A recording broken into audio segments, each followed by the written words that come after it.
আসসালামু আলাইকুম, this is Manali Farah here. What is love? ভালোবাসাটা কি, ভালোবাসাটা কেন এবং ভালোবাসাটা কোথায় কোথায় প্রযোজ্য? এই ভালোবাসা কথাটার মিনিংটা কি এবং ভালো কেন বাসবো, কাকে বাসবো এবং ভালোবাসাটা কোথা থেকে আসে? সকল প্রশ্নের একটা ছোট্ট সুন্দর উদাহরণ এবং অ্যান্সার রয়েছে। যেমন এই এন্টায়ার লাইফে 4 অক্ষরের একটা ছোট্ট শব্দ ভালোবাসা, কিন্তু এই কথাটার অনেক অনেক গুরুত্ব মহত্ব রয়েছে।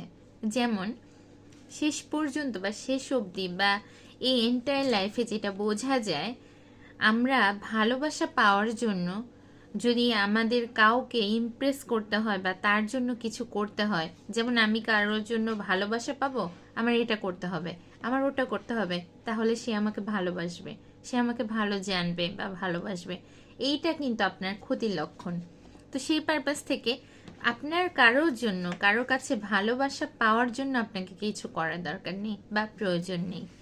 আমরা আমাদের জীবন আরও সুন্দর, স্মার্ট দেখানোর চেষ্টায় কাটিয়ে দিই অল টাইম, কিন্তু আসলে কি সত্য না?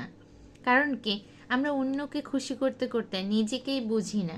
তো ভালোবাসার মূল এবং খুব মহত্বপূর্ণ যে উদাহরণ বা দৃষ্টান্ত রয়েছে, বা এই ম্যানিফেস্টেশন টেকনিক বা law of attraction journey, even though এই সিস্টেমটাকে ইউটিলাইজ করার ক্ষেত্রে সব থেকে স্ট্রং একটা ভূমিকা, সেটা হচ্ছে কি, আমাদের কাউকে দেখানোর জন্য কিছু করার দরকার নেই।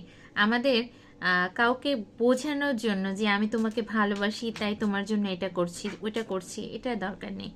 যারা আমাদেরকে সত্যিকারই ভালোবাসে, এই আমিটাকেই ভালোবাসে। যারা আমাদেরকে সত্যিকারই ভালো জানে, তারা এই আমিটাকেই ভালো জানে। তারা ওই আমাদেরকে হৃদয় দিয়ে বোঝার চেষ্টা করে, আমাদেরকে বাহ্যিকভাবে আমাদের বাইরের দৃষ্টি দিয়ে তারা বুঝবে না। এবং আমাদের গুণাবলীর জন্য ভালোবাসবে এবং আমাদের যে কাজ বা ওয়ার্ক তার জন্য ভালোবাসবে। এবং আর যারা আমাদের ভালোবাসতে চায় না বা চাবে না, তারা কি করবে? তারা আমাদের সমস্ত প্রচেষ্টায় কখনোই সন্তুষ্ট হবে না, একটা না একটা ব্লেমিং, একটা না একটা ক্লু রাখবে। এবং সত্যি একটা সময় পরে মনে হবে কি, সত্যি কি আমার টোটাল লাইফটাকে বোরিং হয়ে গেল মানুষকে খুশি করতে করতে, মানুষের ভালোবাসাকে জয় করার জন্য? আসলে না। আপনি নিজের মায়ের দিকে তাকিয়ে দেখুন, যদি মা বাবা জীবিত থাকেন তাহলে বুঝতে পারবেন, সেখানে সন্তান কালো, সুন্দর, ফর্সা, বেটে, লম্বা, কোনো কিছুতে তার সেই মায়ের যায় আসে না। আপনি আপনার রিয়েল লাভ বা রিয়েল